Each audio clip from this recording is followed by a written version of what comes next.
So karon ang pakulo sa baji kay nag-cacao ceremony. Tungod kay I've been having 16 days now of period. And till now, wala pa din siyang stop.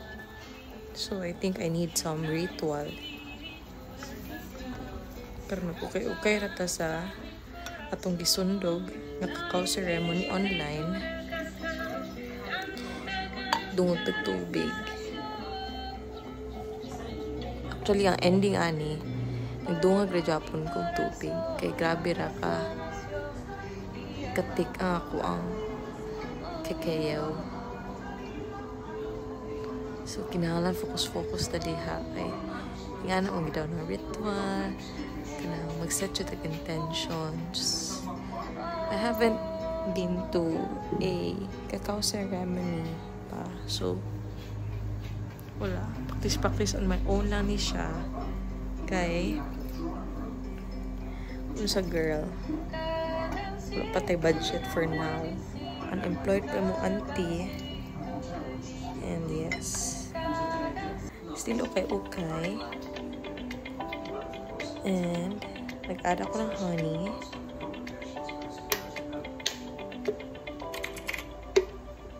Char-chara na. Brown sugar agad no? Pero tungod kayo healthy man ni honey atong gamit.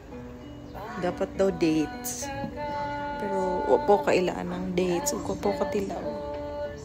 And then I added cinnamon. First time rapod ni para rapod ni anis cacao ceremony nato for today. Nangita ko asin.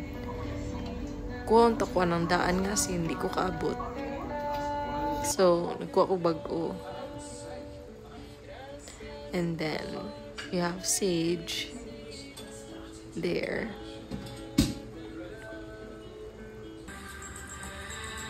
Now, for the final, ibutang na nato siya sa baso.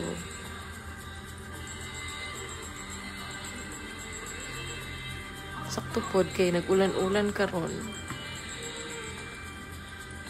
Bagay ra kay siya. So, non-stop ang ulan diri sa mga sa Davao Oriental, sa Mati. Para tilaw rambuan. Agoy. O kasabot sa lasa kay karon ko katistingan na ay asin ang ang tsokolate. Ninapoy cinnamon. Wala ko kasabot ni sa lasa. Pero ituso na lang kay